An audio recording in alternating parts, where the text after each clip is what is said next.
वैदिक पर्सपेक्टिव के इस YouTube चैनल को सब्सक्राइब करें, वीडियो को लाइक व शेयर करें। ओम ईतायाम उपगव्यन्त इंद्रमस्माकं सुप्रमतिं वावृधाति अनाम्रणः कुवित आत अस्य रायः गवाम कीतम परम अवर्जते न। आज आओ प्राप्त हो उपासना पूर्वक औरत गमन करने वाले पुरुष को, इंद्रियों को वश में करने वाला भली भांति हमारी उत्तम मति को, बुद्धियों को अनुवृत्त करे। हिंसा विहीन अनेकों तब इसके धन है। औरत के ज्ञान को भली भांति वर्जित करो हमारे लिए। ये ऋग्वेद के पहले मंडल का 33वां सूक्त का प्रथम मंत्र। हमें लाभ या हानि किस लेवल की होती है? किस लेवल की? हमारी जितनी औकात है उसी लेवल की होगी। क्या हानि आर्थिक है? हानि भी किस प्रकार की, वो आपको देखना पड़ेगा।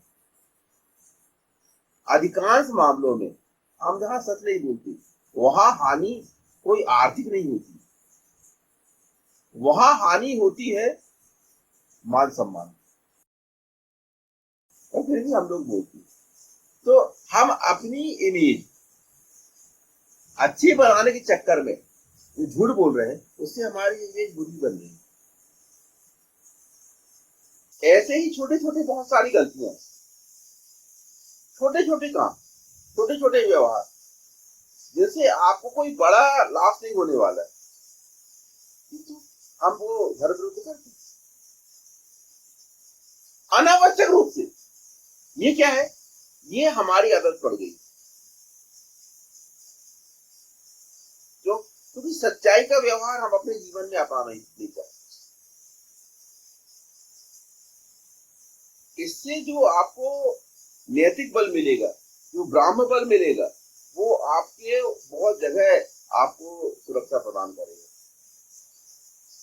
और उसका हमको जो है कि हम क्या कर रहे हैं। धर्म का संचय तो आपको अपने लेवल पर करना पड़ेगा और धीरे धीरे करना पड़ेगा, है ना। धर्म का संचय हमें ही करना है, हमें ही चुनना है और अपने लेवल पर करना है। आपको किसी दूसरे व्यक्ति का व्यवहार हमें भी वही करना चाहिए, इससे कभी प्रेरणा नहीं लीजिए। देखने की जिम्मेदारी आपने आप पे आ गई। आप उल्टे ढंग से सोचते हो नहीं, आप इंसान के प्रतिनिधि हैं। तो टूटी है, अपन उसकी बात कर रहे हैं, एक इंसान की बात कर रहे हैं, एक इंसान की आज्ञाकारी की बात कर रहे हैं। इंसान की आज्ञाकारी का क्या कर्तव्य है? क्योंकि आप ये काम कर सकते हो, आपको आपके लेवल के काम पर ध्यान नहीं दे रहे। आप कर क्या रहे हो? अनुगमन किसको बोलते हैं? अनुगमन इसको बोलते हैं कि जब हम अपने लेवल के काम पर ध्यान दे रहा है तो हमें भी अपने लेवल के काम पर ध्यान देना, इसको बोलते हैं अनुगमन। और अगर हम अपने लेवल के काम पर ध्यान नहीं दे रहे हैं और हम ये बोल रहे हैं, अरे मतलब हम ईशान का आदेश पालन नहीं कर रहे हैं, हम किसी व्यक्ति विशेष के व्यवहार के आधार पर रिएक्ट कर रहे हैं। वो व्यक्ति तो अपने लेवल के काम करके ईशान का आदेश पालन कर रहे हैं, हम क्या कर रहे हैं? हम उसके नाम पर आदेश पालन नहीं कर रहे। ये वाली बात आ गई ना। आयत आयाम, हमारे आह्वान की ओर आ जाओ, हमसे दूर मत जाओ। ईशान परब्रह्म परमात्मा यहाँ जन सामान्य को उपासना पूर्वक ऐसे पुरुष को प्राप्त होने के लिए कह रहा है जो औरत गमन करने वाला है। औरत गमन करने वाले पुरुष को प्राप्त हो, ये ईशान यहां पर बोल रहे हैं। तो ये वेद का जो आंदोलन है वो क्या है कि एक पारिवारिक आंदोलन है, और परिवार को स्थापित करना इसका क्यों? क्योंकि परिवार में ही व्यक्ति प्रगति करते हुए विश्व को आगे ले जा सकता है। इसलिए परिवार की व्यवस्था करना, परिवार की व्यवस्था में सहयोग करना, ये सब ईशाना देश पालन है। अगर हम वेद को देखें तो वेद में बताया क्या गया है। वेद में हम लोग एक मन में बना लेते हैं कि हिंदू धर्म का पालन बड़ा कठिन काम है, परंतु अगर हम वेद को पढ़ें तो हम खुद देखें कि आखिर हिंदू धर्म का पालन है क्या। जो कठिन काम है वो कठिन काम है क्या, क्या बताया गया है।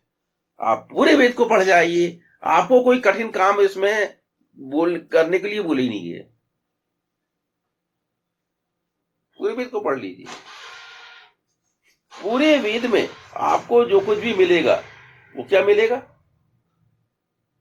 यही गुणों के विषय में। इंद्रियों को वश में करो, स्वयं प्रकाशित हो, अन्यों को प्रकाश की ओर ले जाओ, प्रजनन कर्म करो, वायु बनो, मित्र बनो, अरिमा बनो, न्याय करो। सब वही जो हम डेली लाइफ में अपने जो व्यवहार करते हैं, बस वही करने के लिए बोला गया। इससे हटकर और कोई बात नहीं भूली गई। तो हिंदू धर्म का पालन वो अलग से किए जाने वाला काम नहीं है कि हमको अलग से कोई काम करना है। लोग कंफ्यूज इसलिए हैं कि उनको ये समझ में नहीं आता कि हिंदू धर्म का पालन क्या है। हमने ये समझ लिया कि विश्व को आर्य करना, विश्व में इस संदेश को हर आदमी तक पहुंचाना, ये हिंदू धर्म का पालन है। नहीं, ये आंदोलन है। पर हिंदू धर्म का पालन क्या है?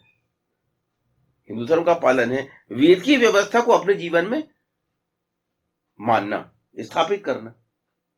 एक्चुअल में हम लोगों को किसकी तरफ बुला रहे हैं? लोगों को वेद को मानने के लिए ही तो हम हिंदू धर्म की तरफ बुला रहे हैं ना। तो अगर हम खुद वेद को ना माने और हम लोगों को वेद की तरफ बुलाएं, तो लोग आने के बाद क्या महसूस करेंगे और हम उन्हें क्या बताएंगे? इसलिए हम अगर वेद को पढ़ें तो वेद से संदेश हमें क्या मिलता है?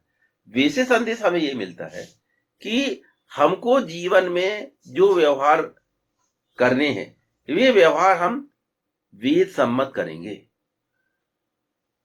क्योंकि कोई भी काम आपको बंद नहीं करना है। वेद कहीं भी अकर्मण्यता की बात नहीं करता। और जो हम देखते हैं कि इस दुनिया का सबसे सफल व्यक्ति भगवान कृष्ण, उनका प्रमुख संदेश क्या है कि ये कर्म तो करना पड़ेगा। आपका अधिकार कर्मों पे है, आपका अधिकार फलों पर नहीं है, क्योंकि कर्मों का फल सुनिश्चित है, इस सृष्टि की व्यवस्था है। उन्होंने भी यही बात बताई। तो कर्म ही करना है आपको। तो कर्म जब हम करेंगे तो उन्हीं कर्मों को वेदानुसार करें या वेद विरुद्ध करें, बस इतना मुद्दा है। हमको करना क्या? हमें उन कर्मों को वेद सम्मत ढंग से करना है, और यही है हिंदू धर्म का पालन। तो आपको अतिरिक्त रूप से कोई काम नहीं करना है। हम अपना दिन कैसे व्यतीत करते हैं, या तो हम वेद के अनुसार व्यतीत कर सकते हैं या वेद विरुद्ध ढंग से व्यतीत कर सकते हैं।